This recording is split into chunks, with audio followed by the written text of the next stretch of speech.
Okay, this is chapter 9, the chapter 9 exercise, and this is basically using very simple management formulas and ratios. The basic formulas and ratios that you would typically see in like a managerial accounting class, finance class, your basic intro finance class, and so on.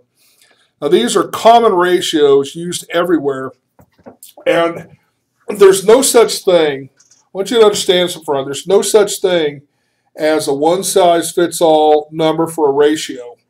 Um, your ratios are almost act like an index number. You're always comparing your ratio to your past ratios and maybe comparing them to other entity ratios, whether it's a city, whether it's another department or something. When you're working with the number itself that you get out of the ratio that doesn't have any relationship to anything except to your past and future analysis of this same data, like a different year, same ratio, to give you an idea of what's going on year to year. Every one of these will give you information. So we're going to talk about in here. Most people can figure this out. There's a few things about the way the ratios, where you put these things in, that cause some confusion about where they go. And I got to admit, when I first looked at this a few years ago, this is what's called the 2011 January version. There's an older version of this that's on that CD-ROM in the book I told you not to use. So some of these were it was a little less intuitive. So anyway, what we're going to do is we're going to use the information that are on these balance sheets, 2005, 2006, and 2005, 2006 income. Everything you need to answer these are in here. You just have to know which number goes where. And the book's actually pretty good about working this out. And quite frankly, these are standard. You can Google any one of these. Got a word in there that shouldn't be in there. All right. So here's what we're going to do. We'll start with the current ratio. I'll do one or two of these random in here, and then you can see if you can work out the rest of them. Current assets. All right. The current ratio is simply current assets over current liabilities. What this ratio tells you is how many dollars you have to pay however many dollars in liabilities you have. It gives you an idea of how solvent you are. To put this in I don't know, put it in a billfold kind of a matter. If you have $20 in your billfold and you owe somebody, 27, you actually owe more money than what you've got money to pay it, right? So you're going to end up with a negative current ratio. If you've got $50 in your billfold and you owe 27, you have more than $2 available to pay every $1 you owe. That's the direction you want this to go. You always want this ratio to be positive. So let's see where the city of Charlotte looks here in fiscal year 2006 and 2005. We'll do their numbers, and then I'll explain what you're seeing here. For example, in 2005, the 2005 balance, right here in their total assets, everything they have listed here are all current assets. They don't have actually long-term stuff here. They've got those out elsewhere. All these are you don't have to figure out what's a current asset and what isn't, like you would, in another example. Cash, investments, accounts receivable, so on. These are all part of their current assets. So the current assets is this, the $46,712,426. So I'm going to copy that. I'm going to plug the number in right there. And ideally, I would do this by cell reference. The problem with doing it by cell reference is when I try to do it here, sometimes the number actually doesn't come up the way it should. Same thing with liabilities. These are current liabilities. These are what you need to pay within, generally this is money you can turn into cash within a year. This is stuff that you're going to have to pay within a year. Accounts payable, this is what you owe to your vendors. Accrued liabilities, whatever that is. Deferred revenue, something that you're going to have to deal with. Well, in this case, their total current liabilities, $27,519,842. We're going to put that number in there. So those are the numbers for current assets over current liabilities. That's literally the ratio, and they put the little underline in here so you see that. So to get the ratio, we're just going to do the math. Here we can do it by cell reference, and that cell is current assets over current liabilities, so it's B6 divided by B7.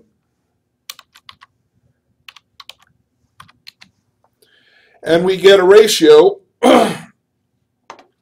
Oh, sorry, put that in the wrong paste. When I did this earlier, I put them in the wrong. I was looking at actually a different one, so it's this will be equals F6 divided by F7, 1.70, because this actually works out differently. So for the 2006, go ahead and plug that in properly. 2006 and the liabilities, total liabilities.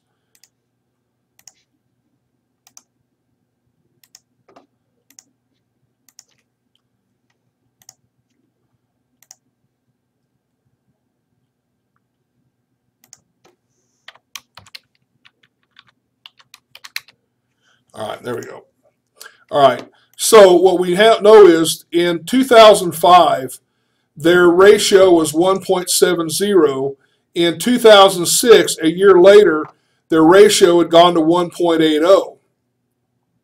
Now, obviously, revenues went up. Their current assets went up. They grew over the course of a year about 13 million, just ballparking it. And their current liabilities went up also. They went up, what, about 5 million. But this went up more than this. So the current ratio is actually a little better. It's a little more positive. It went from 1.7. So in other words, to put this into a different way to claim this, and you can ignore this. This is sort of false because of what the copy and paste here. So ignore that. These are actually all true. In 2005, they had $1.70 available to pay every dollar they owed. A year later, their financial position improved where they had $1.80 to pay every dollar they had owed. So the financial position got a little better. They had more, they had more cash in the billfold to pay their immediate expenses, and that's a good thing. This is the direction you want to be going. Directions going the other way, you've got things you need to be looking at. Why are your assets, going the wrong? Why are they sinking, or these growing, or they're not working together? That's a problem. Okay, let's do another one. Let's say.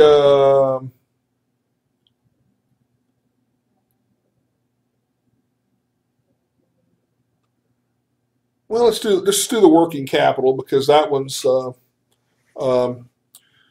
was actually related to this one. So your current assets minus current liabilities. We already know current assets, current liabilities for both years, right? You've already identified that.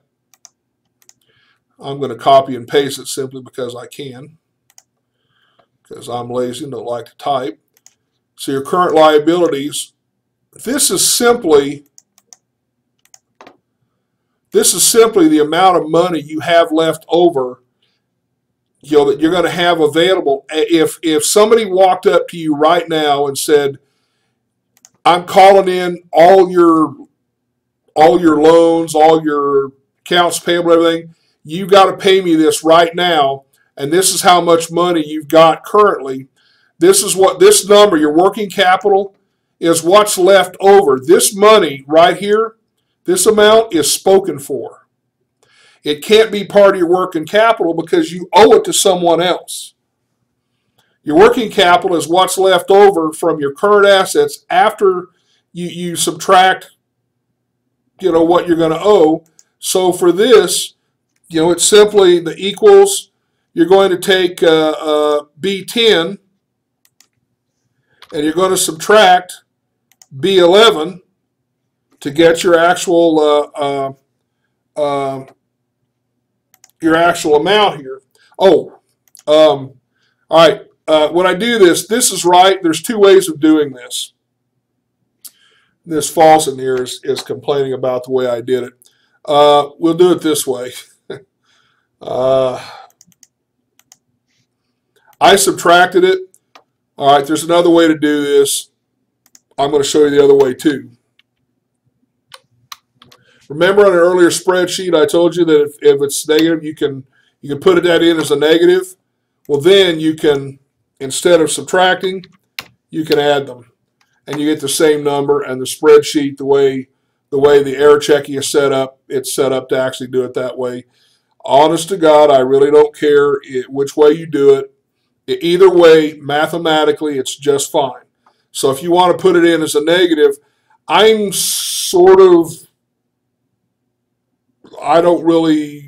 not really attached to doing it like this, because this money, this indicates a negative number to me.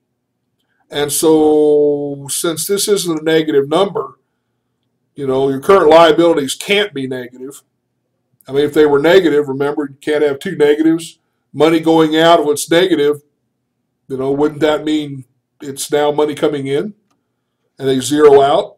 So anyway, you still get the same number here. It's just here they make this negative and add it, and I originally did it where I was subtracting it, but the end result's the same. So not really an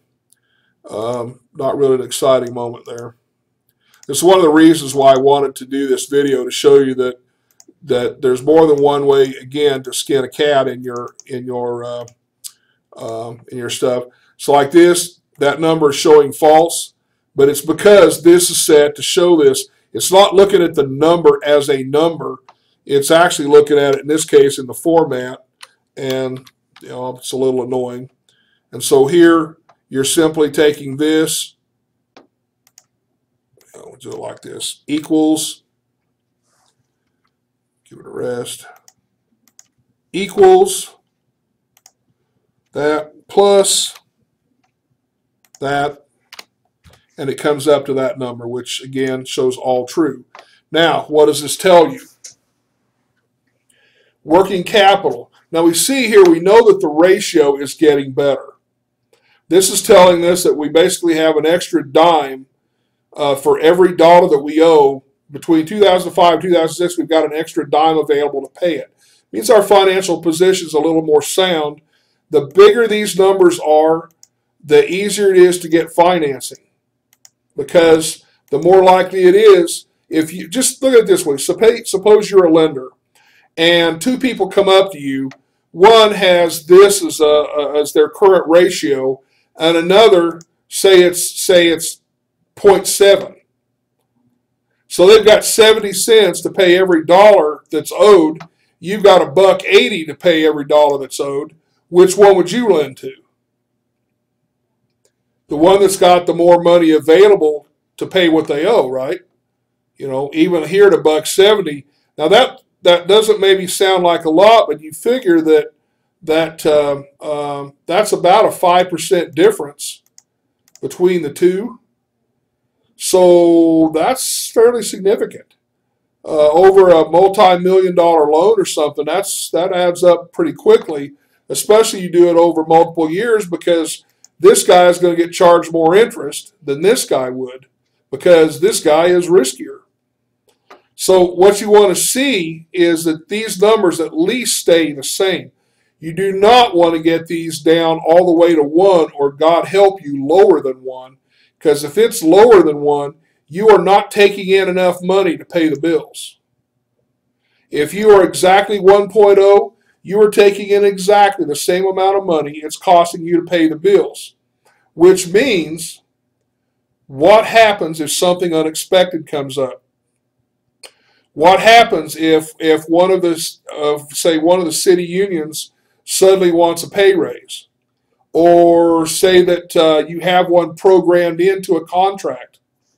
Well, if you're exactly 1.0 and that number suddenly takes a jump, you better find enough revenue, enough bump in your current assets to cover whatever jumped here. All right, that's what this number is telling you. You want this number above 1 and ideally well above 1, but it's an index number. It could be different for different industries. Certain people that have high cash turnover, they're high, say you own a coffee stand, this number is going to be absurdly high. I won't tell you how high you'll puke and change jobs, but just take my word for it. This is a number that's really only relevant to you compared to yourself in different years, or compared to another city of your same size, another department of your same size and type. You compare apples to apples. All right, so you know the working capital stuff here.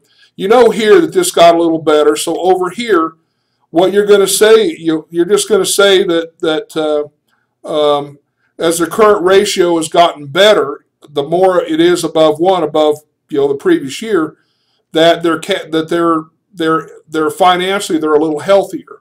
They've got a little more money to pay each dollar of expense. Working capital, sort of the same thing. After expenses are covered, right, each year, in fiscal year 2005, they had $19 million left over to pay whatever, to invest in things, to upgrade things, to bump salaries and so on.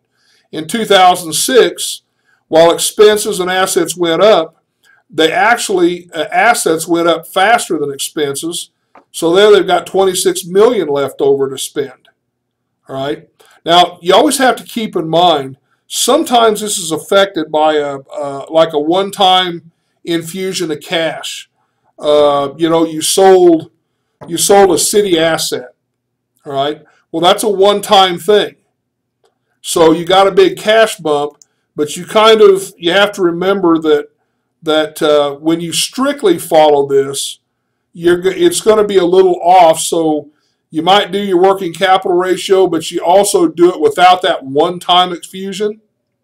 Or if you have a one-time giant expense, the city lost a lawsuit, insurance didn't cover it or didn't cover all of it.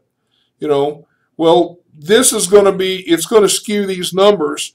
So off to the side, do the numbers again without that, and just remember that's actually a more realistic picture of what happened.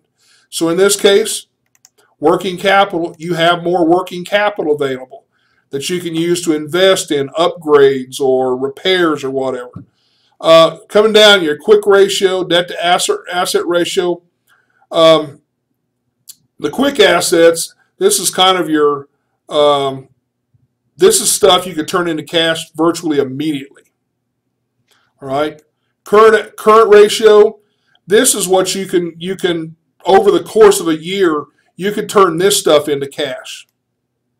This is the version of that, only it's what's in cash or something you can collect, like what's in what do you have in your billfold, plus what's like accounts receivable that you can just collect on pretty quickly.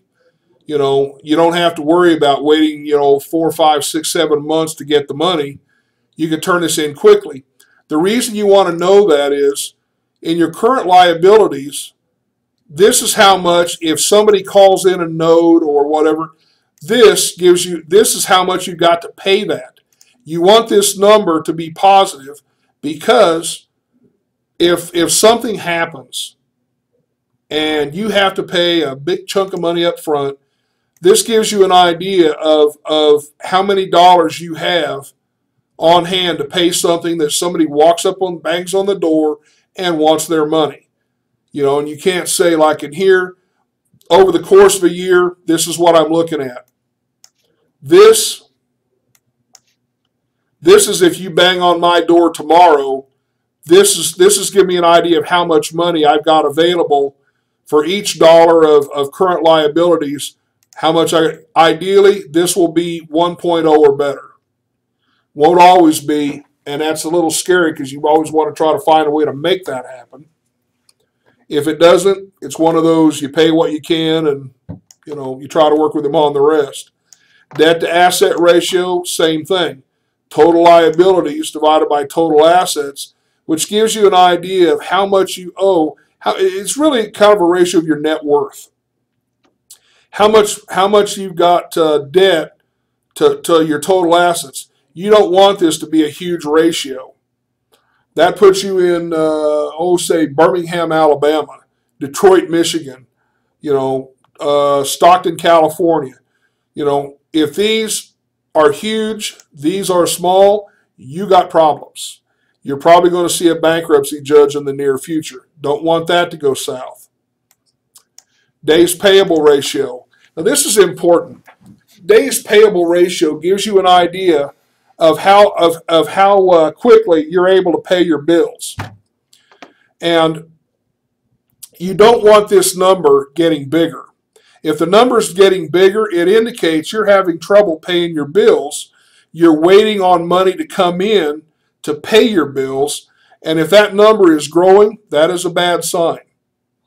Because you have issue with collections.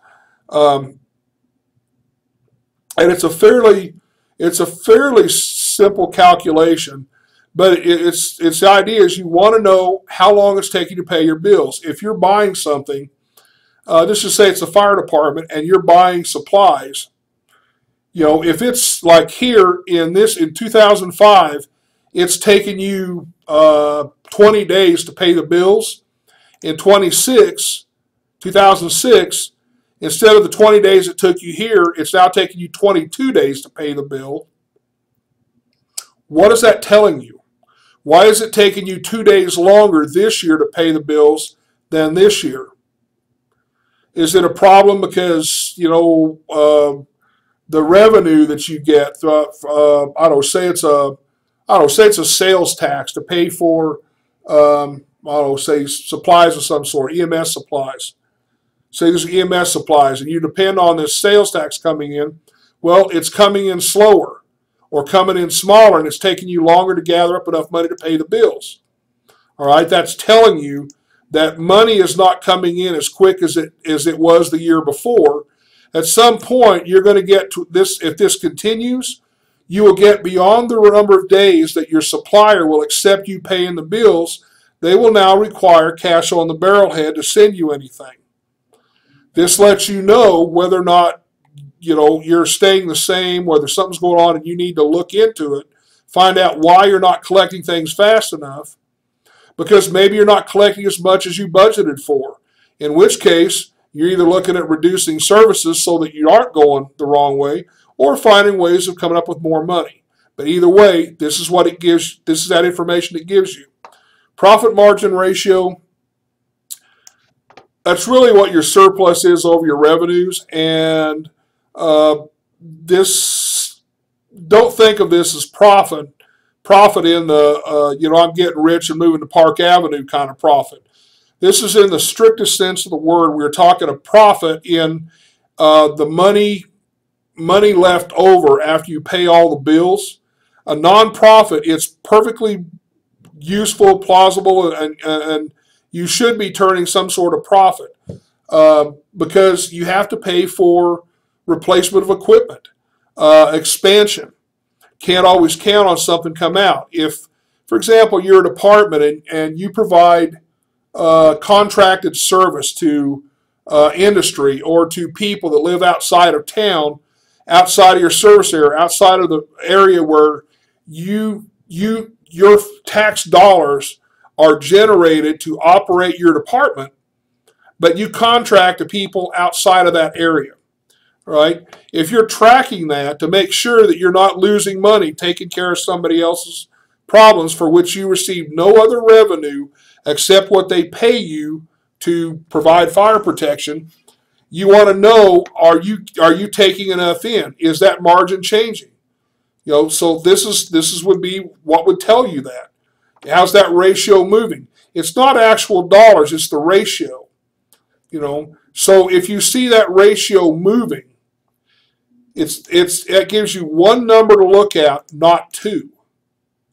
All right? This turns two numbers into one number you can compare across years, as do all of these.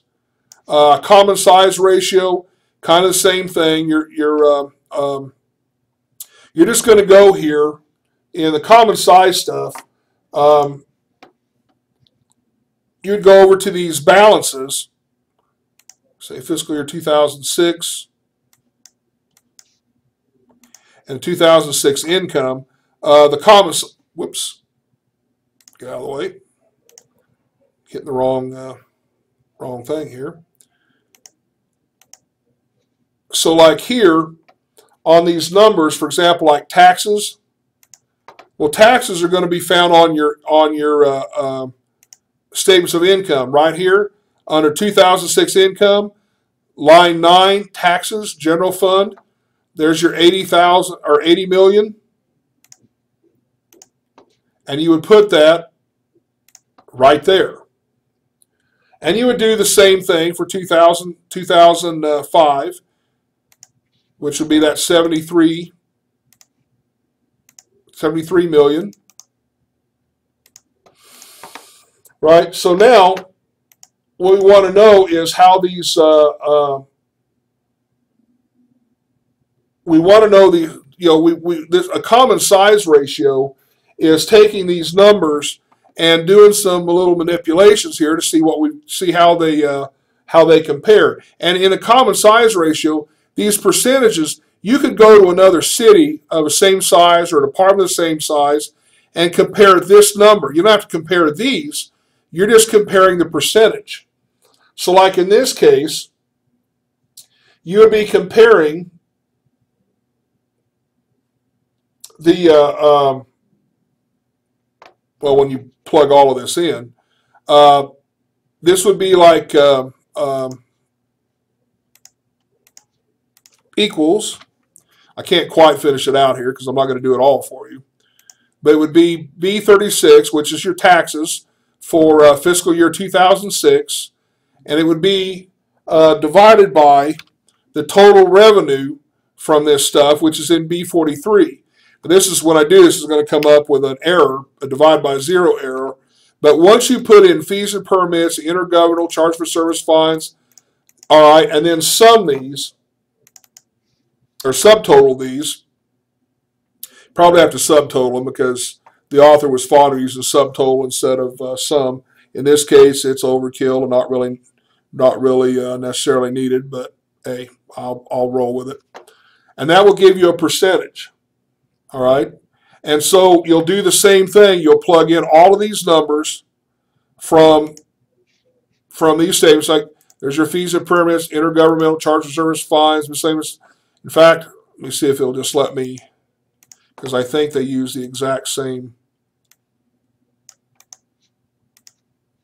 What do you know? So now, down to here, we will do